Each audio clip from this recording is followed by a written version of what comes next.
This is my view on the Mayweather Guerrero fight. Vacant world's welterweight title on the line. Mayweather hadn't fought in a year, and people were saying Guerrero would be a legitimate opponent. But what actually ended up happening was pretty much nothing more than a sparring session. You know, round one was a feel-out round. Round two, again, it was Mayweather, adjusted a little bit. He landed the better shots. Round three, Mayweather was just at this point giving Guerrero a boxing lesson. And that's what happened in round three. Round four, at this point, Mayweather's just beating on him. Round five, it was just starting to get very embarrassing. Guerrero couldn't do anything. Mayweather was landing at will. Round 6 and 7 was all Mayweather. There was nothing Guerrero could do. It just wouldn't matter. He was hitting with everything and the kitchen sink.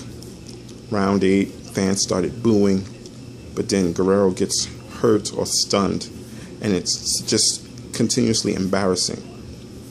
Round 9, this is Mayweather all day.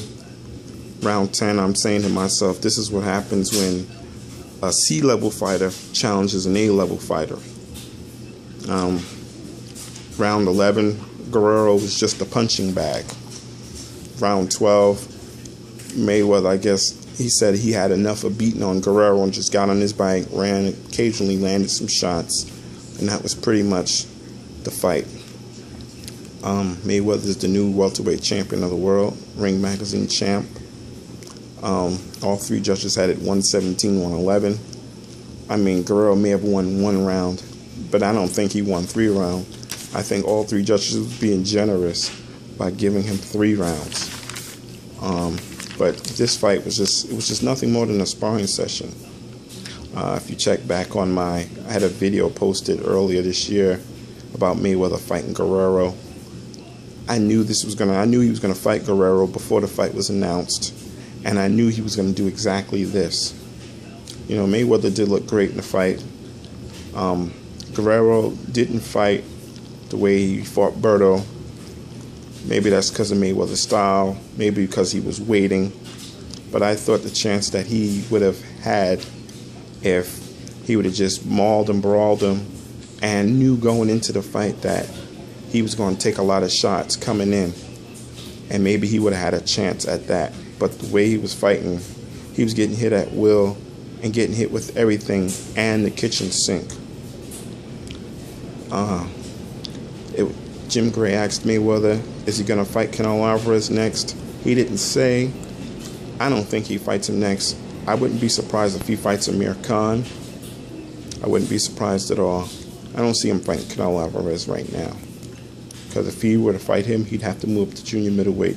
Again, to fight him, he'd have to put on the weight, because I don't see Canelo coming down fighting Mayweather. So that's my view on the fight. To me, I thought it was nothing more than a sparring session. As far as the undercard, the first fight, I thought Love lost. I thought he lost close. He didn't talk like he thought he won the fight.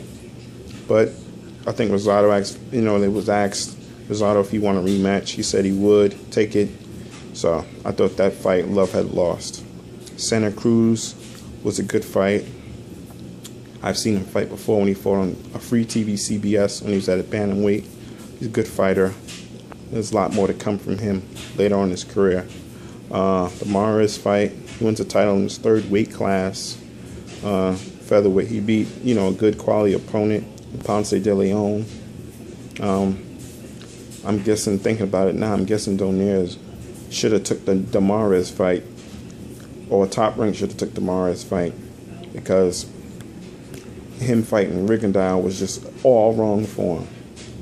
And now, also, I'm going to comment on the fight that I saw earlier with Vladimir Klitschko dispatching yet another opponent.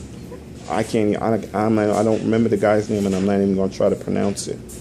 Knocked TKO 6th round. I think the Klitschkos are just, victims of their own dominance. He's been heavyweight champion of the world since 2009, IBF champ since 2006. There's really no opponents out there for them. So they're just going to continue to fight on whomever, and whomever they beat, and that's how that goes. him and Vitaly Klitschko, they're just going to keep ruling. Vladimir's 37.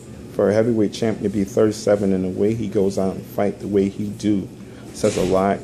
He stays focused. I don't remember too many heavyweight champions at 37 were still able to do what he can do.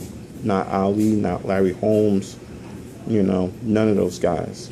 So, kudos to Vladimir Klitschko being the champ. It's a shame that heavyweight champion of the world is fighting on TV. Is fighting in Germany and no one really knows about it because his fights aren't really being televised in the States. I think it's a shame. But over there in Europe, boxing is the second most popular sport in the world outside of soccer.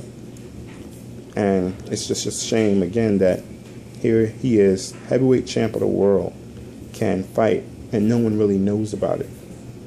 So that's my comments on that. Leave your comments, and I'll respond to them all. Until next time, everyone.